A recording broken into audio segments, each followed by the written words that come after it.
Now a little bit question answer, and Gündüz Vassar would help me with my poor English. And if I do not find the right words, Gündüz would be helping me, and sometimes if I don't understand the questions, and if you put the questions in a very simple and slowly way, I'll be very pleased. Yes?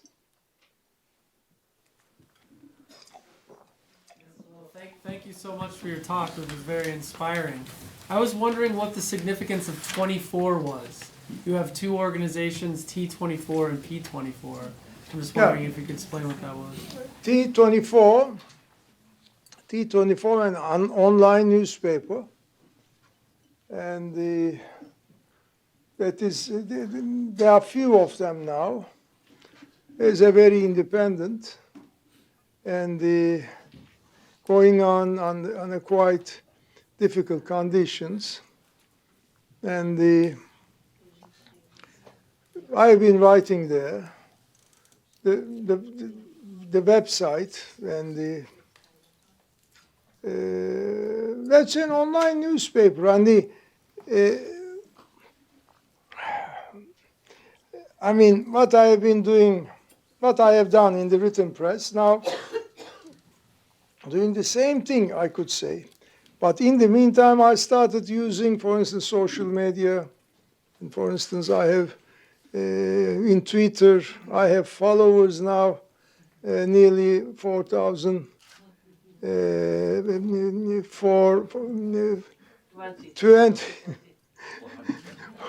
420,000 already in 2 years.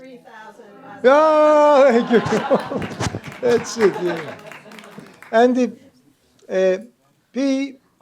P24 is another the independent civil society, and there is something trying to raise the bar of the quality of our profession, journalism, and in the independent editorial line.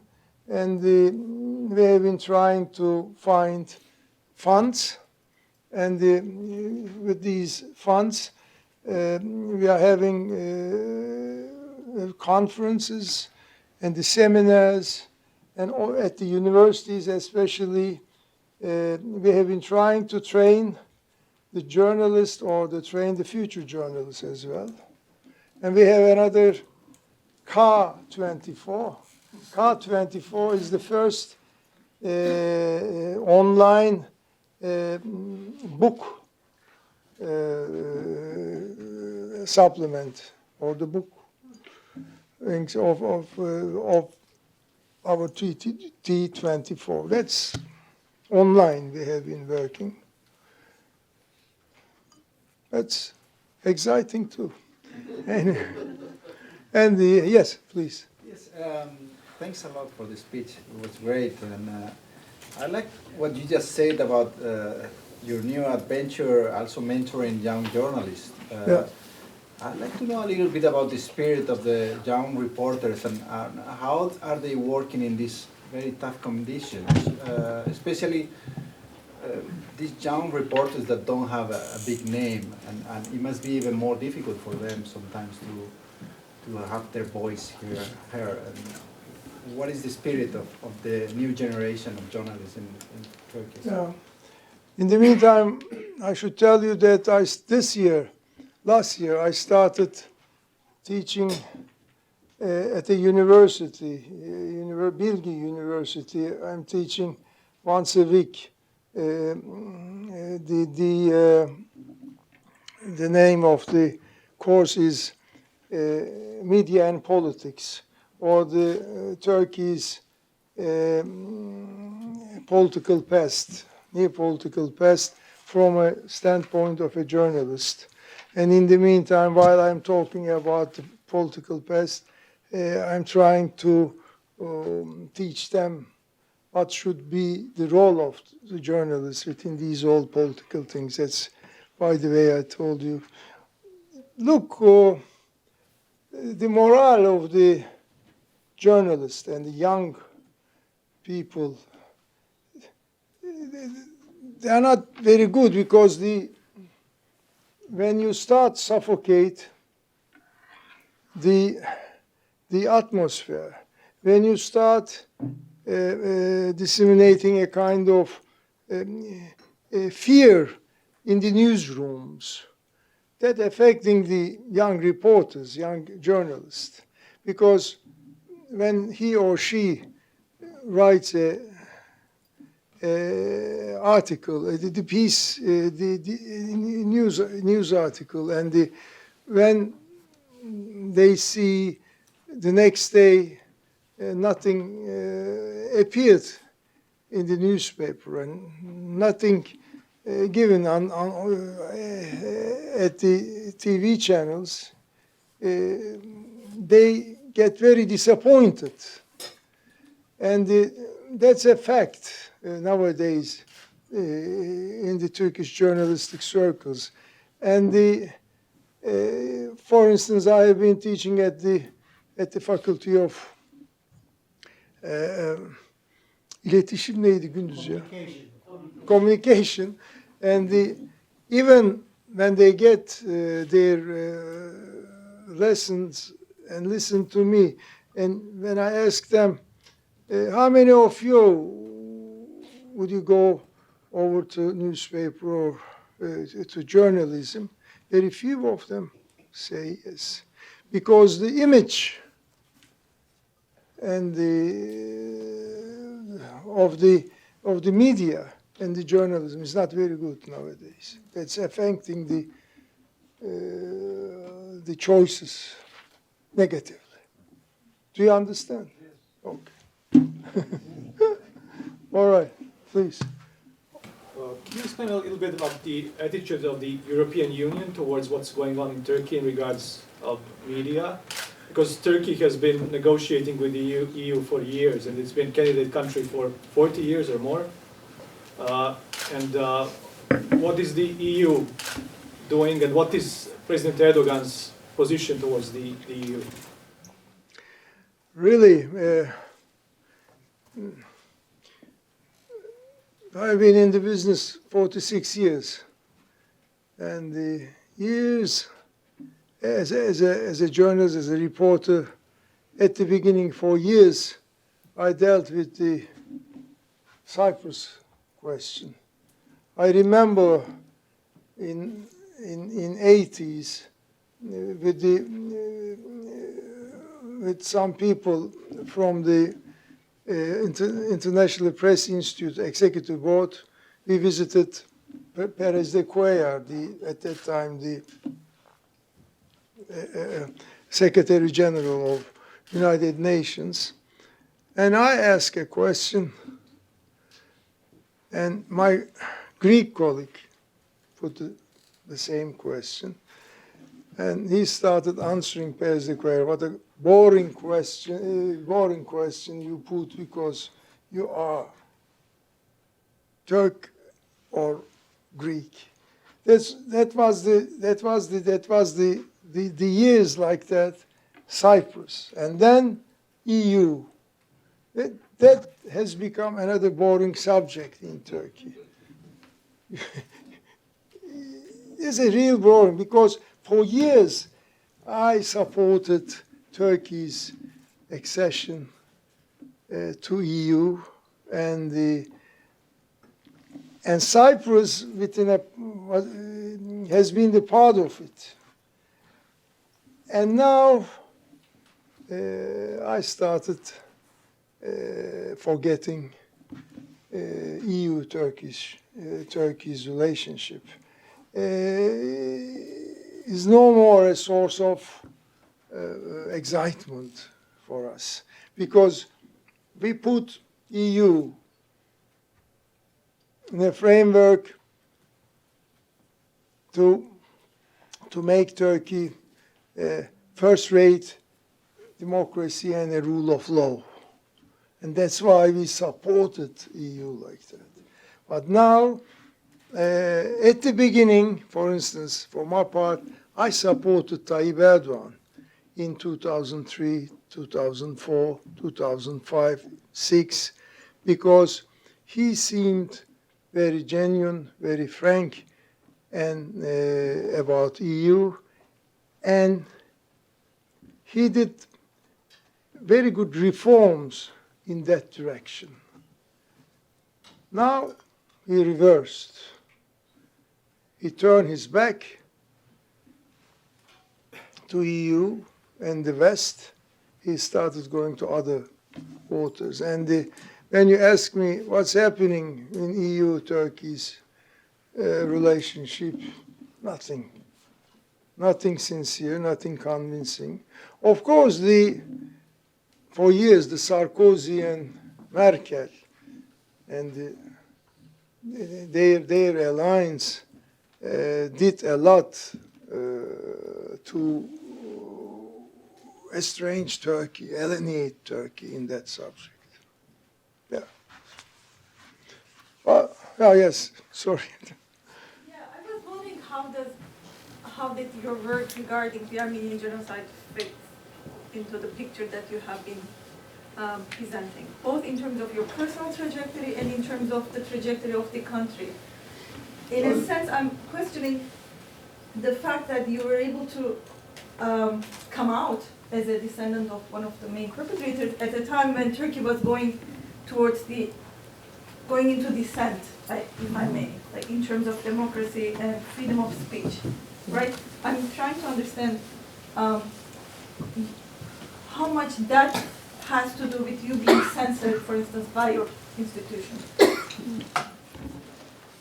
I try to answer it that way because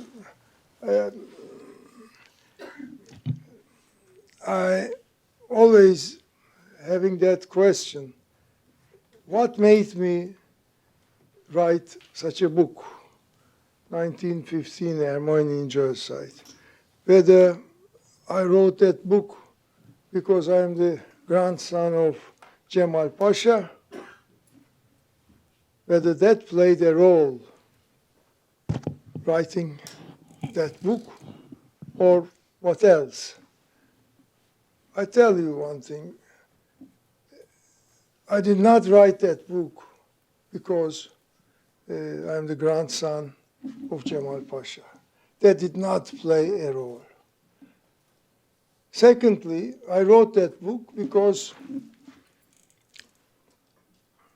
as a writer, as a journalist, or say as an intellectual, I started questioning the past of my country, questioning the history of my country, because we learned very little about the real history of our country.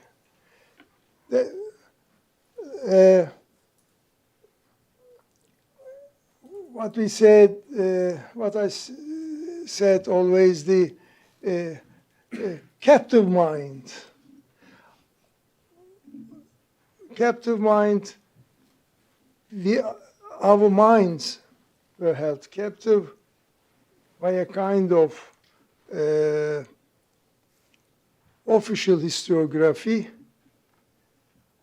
and we had to live in lies.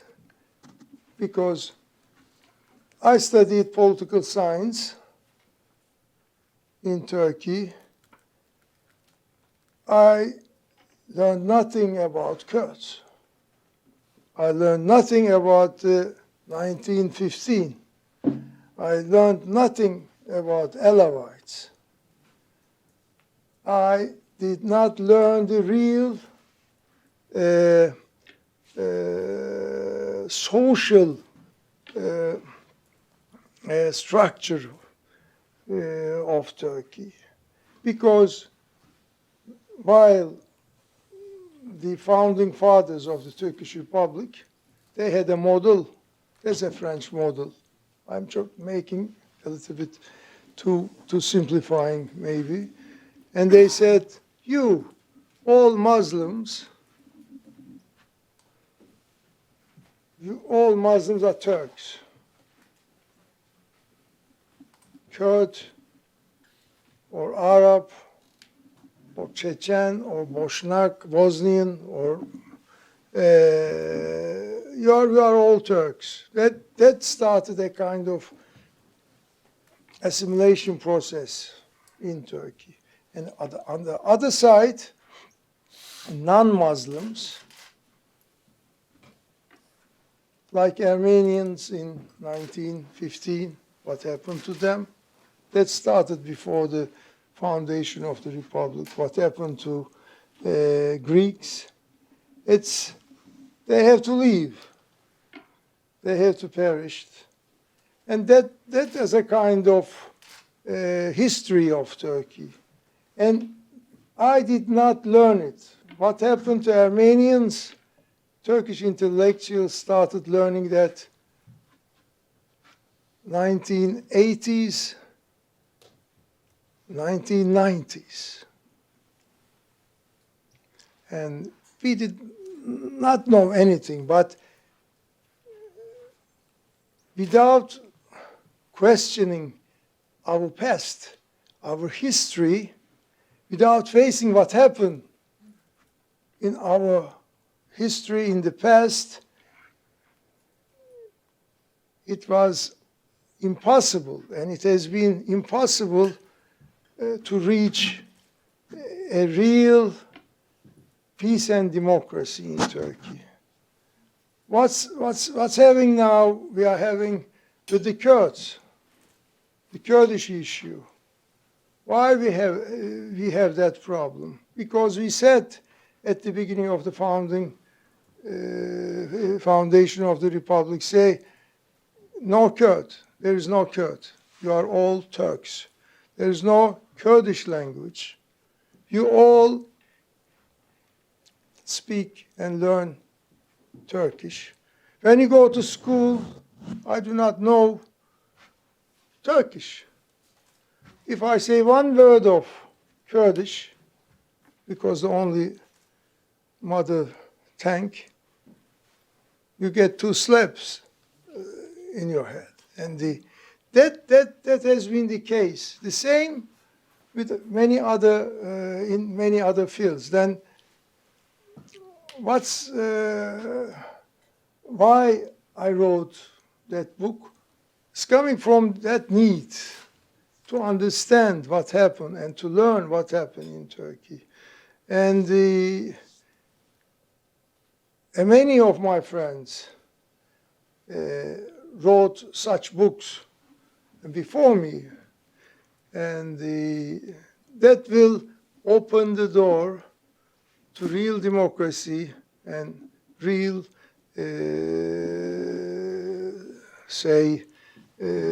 peace in Turkey. It will still take time, but that would continue. That is the problem. I mean, I did not write it because I am the grandson of Cemal Pasha. That made me to write. I talk too much. Anyway, anlaşılıyor mu Gündüz? Do they understand me? All right. All right. Thank you. Congratulations, Mr. Hasan. Thank you very much. I'm Roger Qi, a Nieman Fellow from China. I think China? Yes. The conditions in Turkey are so similar to China. So I'm wondering, do you think you or your group have self-censorship? Sorry. Do you or your group have self-censorship? If yes, how do you deal with the self-censorship in your mind? Yeah. Thank you. First of all, where I work, T24, there is no self-censorship. We are very free. Right. But self-censorship in the Turkish press, in the Turkish media, is very widespread. In the newsroom, in the editorial boards, in the ranks of the columnists, they say, look, we should not publish that news. Tayyip Erdogan would be very furious about it. Or I should not write that in that way. I should make it a little bit softer. And then that's another kind of censorship. And what I am saying that during the time of military tutelage, I used to call it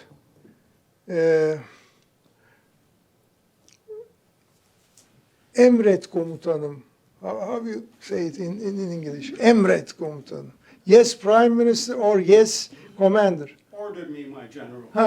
Order me, my general journalism. Now, from order me, my general journalism, we go over Beyefendi rahatsız olmasın gazeteciliği. Beyefendi is the Prime Minister.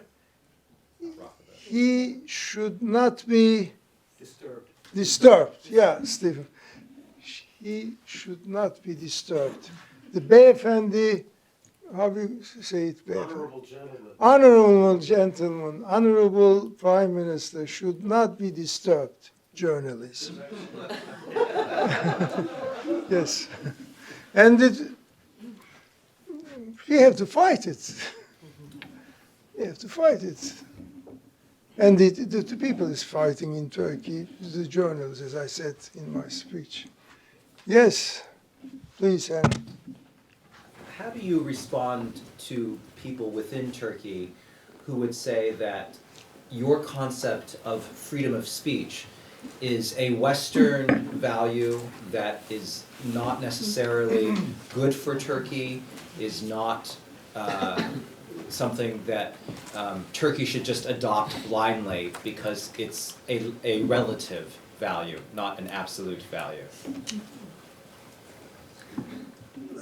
What you said, I remember now, the human rights imperialism, and what is defended in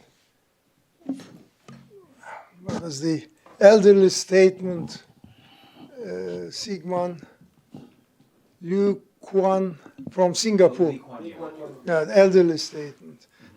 In Davos once, in 1990s, we had a breakfast, a couple of journalists with him. And at that time in Turkey, a coalition government between center-right and the Islamist conservative Necmettin Erbakan and the Tansu Çiller time. You know well, I think, it's at that time. And Turkish military, with the help of with the support of the big media, have been trying to unseat, to topple that government. And in the end, it's toppled. And that elderly statement of Singapore at that time, should be 1996 or something like that. He said, look, in Turkey, you can't do Western democracy. And look what are you doing to that, the Islamist leader and the Prime Minister, Erbakan, Hoca, what we call him. And you better not to do it. I mean, that's a way of the same in China, Singapore, and with my wife Aisha, we have been to Cambodia and Vietnam recently. In Vietnam and Cambodia, we see the same mindset. That is not the same in Turkey. Still, Erdogan, his followers and or disciples, still talking about multi-party system and the democracy. They do not say so far. They haven't said such a thing. Look, democracy is not good for Turkey. For instance, when I was young, very radical, in 1960s, I used to defend, at that time, multi-party democracy is not good for Turkey because all the time reactionaries coming out of the winning the elections. And for this reason, we try to make everything to topple the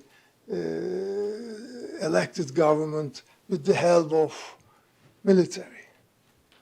That was the years. I was very young at that time. I changed. Yes. Yeah, please. I'm curious, you are from a country where Twitter and other forms of social media have been banned. Sorry? You're from a country where Yes. Twitter and other social media has been banned. You're also somebody who clearly uses a lot of Twitter.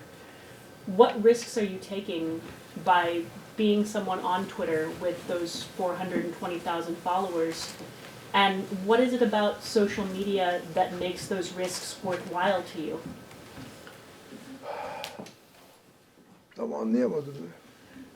Şey yasaklanmadı aslında Türkiye'de. Aslı yasaklanmadı. Yasak değil şu an. Yasak olduğunu varsayın. Ha. It's no longer banned. Twitter. Facebook. Oh, Yes, I- okay. Hı? Ve It's okay. Okay. ha? Tamam. Tamam, okay. All right, please. I'd like to congratulate you first. I am also honored that for the first time I'm a Turkish newspaper journalist as well, and I'm honored that for the first time a Turkish journalist receives this award. And you received this award because of your efforts and your dedication in championing freedom of press in Turkey. As you and other speakers mentioned in your speech and their speeches, the journalists in Turkey are not working in good conditions today. And even some of them are being jailed for just doing their job. And as you mentioned, you lost your job at Milliyet Daily. Here's my question. As one of Turkey's most experienced journalists, what would your message be for today's and future's young journalists?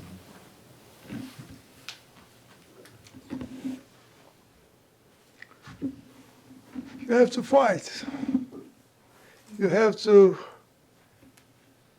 ask questions. You have to, in all walks of life, you have to report. And I always say, you never content or to find sufficient what is said. You have to try to see what is not said, what is at the back of the head. And you have to dig all the time. You have to dig deeper and deeper. And in every walk of life, and especially in Turkey, never a dull moment for the ones who want to be a journalist.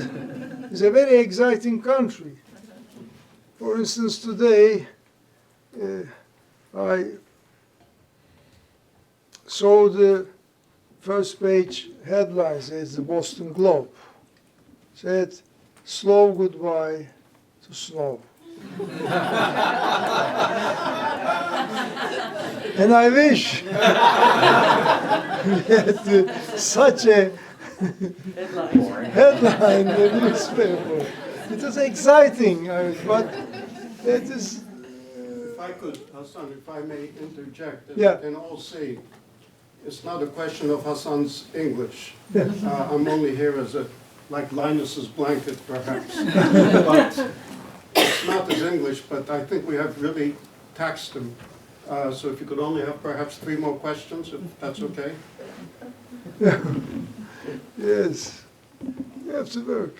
Yes, please. You referred a little bit in your talk to the hope that AKP and Erdogan inspired when they first came to power, that this would be a government that would really be a force for democratization in Turkey.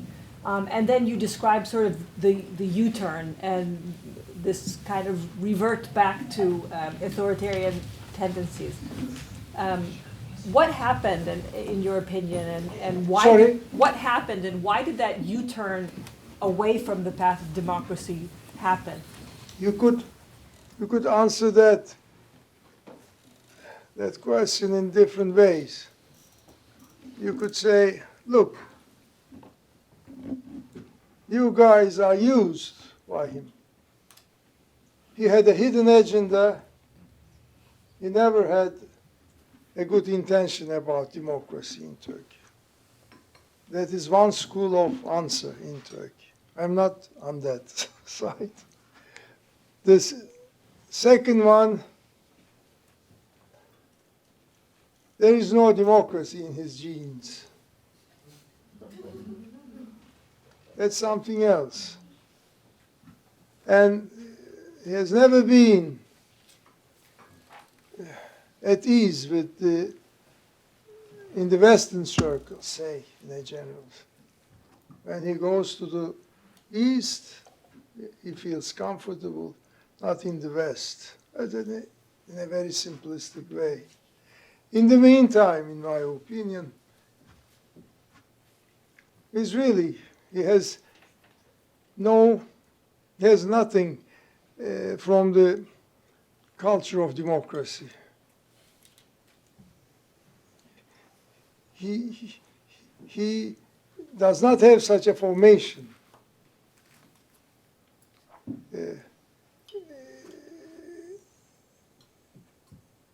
And especially when he got nearly 50% of the vote in 2011, he was poisoned by power. He was poisoned by political power. And this was a kind of hubris. This was another thing. And he said, I could do everything, whatever I like. And with 50% of the vote, he started not paying any attention to rule of law, freedom of expression, separation of powers. And the most important point, they were caught in 2013, about the bribery, about the corruption and theft. That was the big scandal in Turkey. And in order to cover up that graft probes, corruption probes, in order to cover up it, he staged his own coup against in the field of judiciary. That was his coup. And he said there has been a coup attempt against him, a foreign conspiracy against him. And he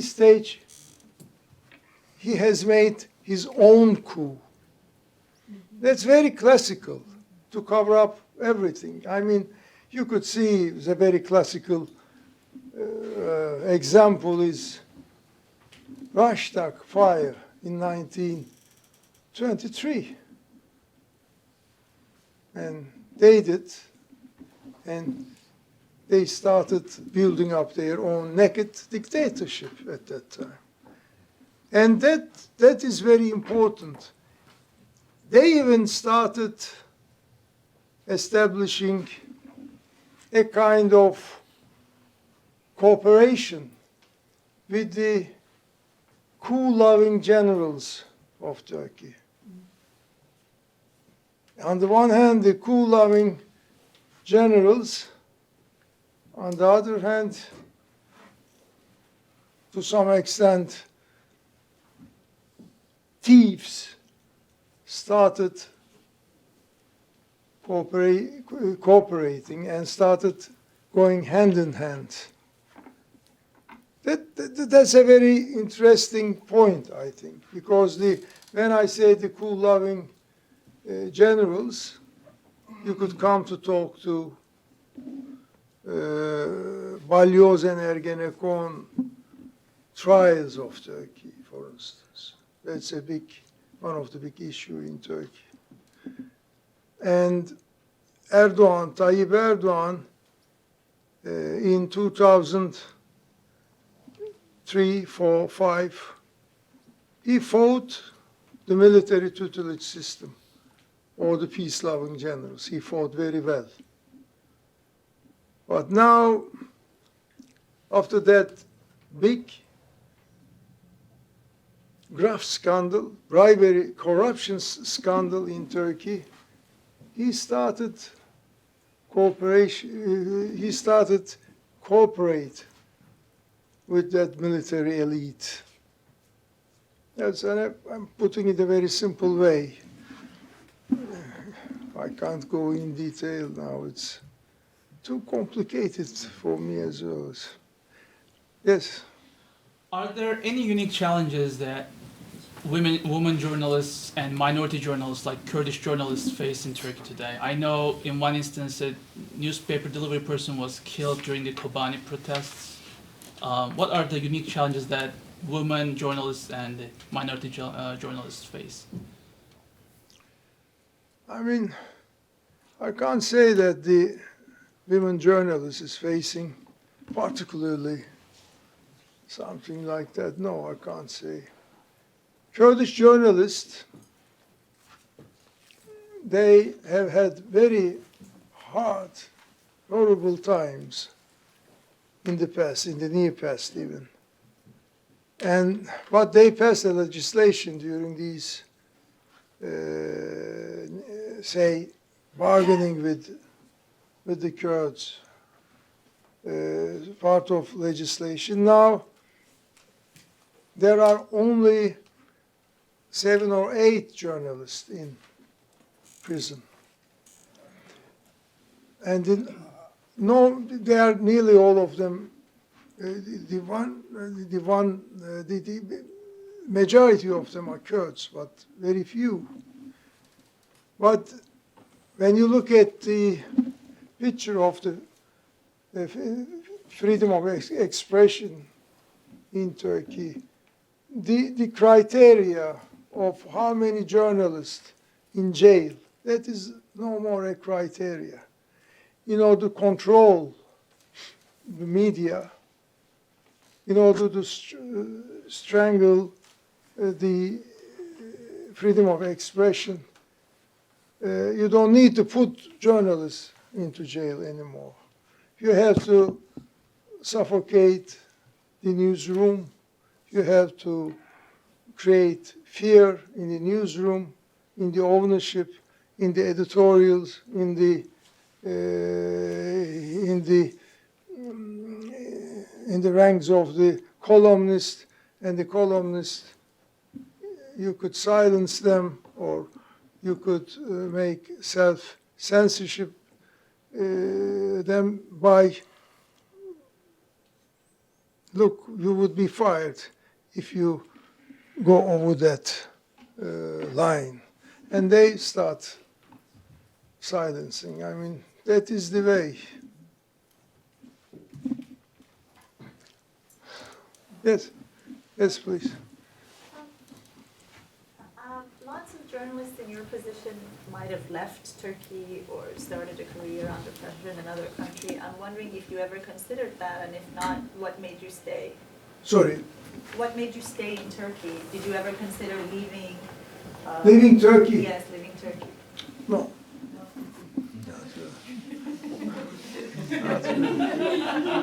I've been,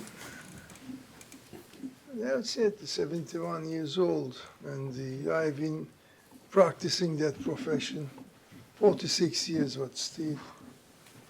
Istanbul is a beautiful city. I'm living on Bosphorus. I can't believe it.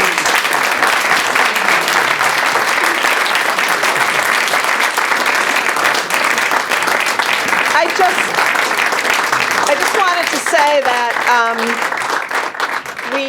the Nieman Fellows have given Hasan this award, but he has brought to us so much more than we can give him, and I'm especially grateful to have this written copy of your remarks, because I'm going to tuck it in a very special place and read it in times of adversity. And I just want to bring us back to where he ended with his talk. On a day like today, standing before an audience of distinguished colleagues, I realize that my modest struggle is shared. So ask me on a day like today whether devoting an entire life to journalism was worth it. Yes, it was worth it. Thank you so much for that. Thank you.